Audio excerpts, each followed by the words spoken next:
Hello, Mount Calvary, and welcome to your daily devotional. I'm Vicar Tim, and we are continuing our walk through Judges. Today we're looking at Judges chapter 9, 22 through 57, the end of the chapter. We're going to see Abimelech's downfall. And we're picking up right after Jotham's prophecy. The prophecy of the trees. The trees are looking for a king, and they go to a fig tree, they go to a grape tree, they go to an olive tree, and those trees say, "No, that's not my calling." But then they go to a thorn bush. He says, "Okay, I'll be your king. And to show that I'm your king, why don't you come in my shade?" And as we know, shade cannot be found under a thorn bush. And so Jotham predicts that choosing Abimelech will come back to bite Shechem in the butt, and that they both will suffer for what they have done. Well, today we're going to pick up with that. And I would encourage you, before we get into the video, to stop and to read all those verses. It will take you about 2 or 3 minutes, but it will really help with the video. We're not going to be able to get through all of it together. But let's get in once you get back from reading it. Starting in verse 22. Abimelech ruled Israel for 3 years. Then God sent an evil spirit to cause problems between Abimelech and citizens of Shechem. So citizens of Shechem turned against Abimelech. God did this so that the bloody violence committed against Jerubbaal's 70 sons would happen to Abimelech and the citizens of Shechem. Citizens of Shechem had helped Abimelech execute his brothers. This is kind of catching you up. 3 years ago, Jotham prophesied, and now Abimelech has been king for 3 whole years. And God has decided to act. And verse 23 is a very interesting verse. Let's read it again very slowly. Then God sent an evil spirit to cause problems between Abimelech and citizens of Shechem. God sent what? He sent an evil spirit.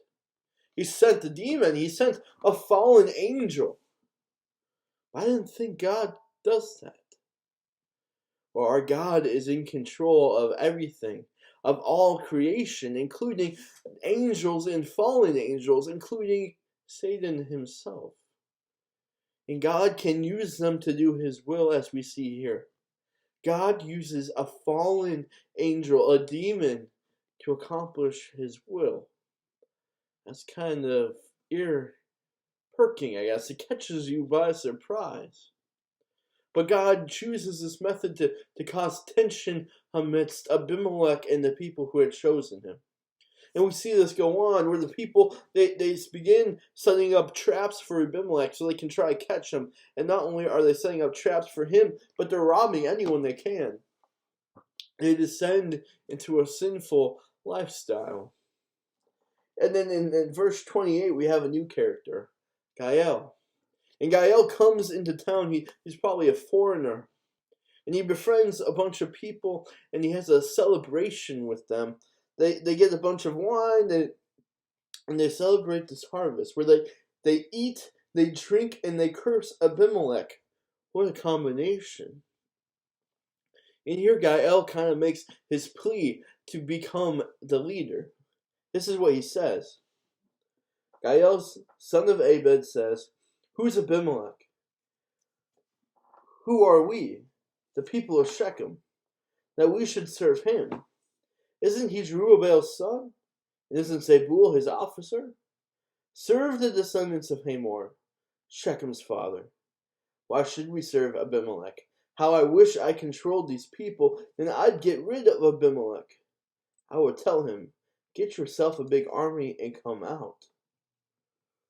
Well, Zebul, the Shechem's ruler, the one who was ruling underneath Abimelech, he hears this, and he sends word to Abimelech. And Abimelech does exactly this. He gets a big army, and he gets them to prepare for a surprise attack. And in the morning they strike. But Gael, he sees them coming. He sees them coming, and he's standing there with Zebul, and he says, "Hey, that's troops coming towards us." And Zebul's saying, "No, that's just a shadow of the mountains, you fool." And Gael kind of questions him again, and Zebul said, you asked for this, so you got it. And they engage in a battle, Shechem and Abimelech. And Abimelech wins. In fact, he sends Gael running. Abimelech retakes it. And then the next day, the people of Shechem are going out into the field. So again, Abimelech wants to take control. So he sends three companies of soldiers out into the field to ambush them. He watched and saw the people coming out of the city. Then he began to attack them. Abimelech and his company charged the city and captured its interest. The other two companies charged at everyone in the fields and attacked them. Abimelech attacked the city all day long. He captured the city and killed the people in it. He also tore down the city and scattered salt all over the place. So now Abimelech has not taken just the outside, but he has taken the city itself and destroyed it. And not only destroyed it, but he has put salt over the ground so it can never bear fruit. Salt destroys the nutrients. It destroys the soil. It doesn't just impact this generation, but future generations. Abimelech is acting with rage and anger. And then he hears that a bunch of citizens are gathering together in a tower. And so Abimelech gets his people to cut a bunch of branches and they turn that tower into a fire. And he kills them all.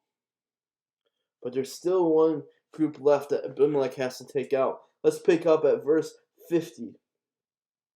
Then Abimelech went to Thebez, camped there, and captured it. Now there was a strong tower inside the town. All the men, women, and leaders of the town fled to it. They locked the door behind them and went up on the roof of the tower. Abimelech came to the tower. He began to fight against it and went near the entrance of the tower to burn it down. And the woman threw a small millstone that hit Abimelech on the head and cracked his skull. He quickly called his armor-bearer. He told him, "Take your sword and kill me. I don't want anyone to say a woman killed Abimelech." His armor-bearer did as he said, so Abimelech died. When the people of Israel saw that Abimelech was dead, they all went home. So God paid back Abimelech for the evil he had done to his father when he killed his 70 brothers. God also paid back the men of Shechem for all their evil. So the curse of Jotham, son of Jerubbaal, came true. So God played both sides against each other. He used Abimelech to take care of Shechem, who had put him in power, and then he uses his own people at Thebez to kill Abimelech. But not even the people there, his own armor-bearer, because he didn't want the shame of dying to a woman. You know, today's story is an interesting one. God begins by using an evil spirit, and he shows kind of his vengeful side, his angry side, his side that desires righteousness and is willing to achieve it, even if it means violence. But at the same time, he is not the one acting. He sends the evil spirit to work, and he uses that work of the evil spirit for his will. He uses the own hatred and violence and sin of the people of Shechem and of Abimelech, and he turns it into his own will. Sometimes we forget, living post-Jesus, that our God is a righteous and angry and just God. We are to love and to be afraid. We are to be in fear. Our God is powerful and he is just. We have to remember that. We also have to remember that he is completely in control. He uses things for his will that we don't expect him to. We don't expect him to use demons, but he has. We don't expect him to use our own sin for his will, but he has. We don't expect him to use his own death to restore us to a right relationship with him, but he has. God is in complete control. Yesterday, today, and tomorrow. And he's going to act in ways we don't expect it. He's going to use things we don't know to look for. That's okay. because God is in control, and God is God, and you and I, we're not. I would encourage you to pray to God and ask Him to send the Holy Spirit to allow us to be more reliant on Him, and to humble ourselves to trust in Him and His will, this day and every day. Have a great day, Mount Calvary, and enjoy your weekend. Bye.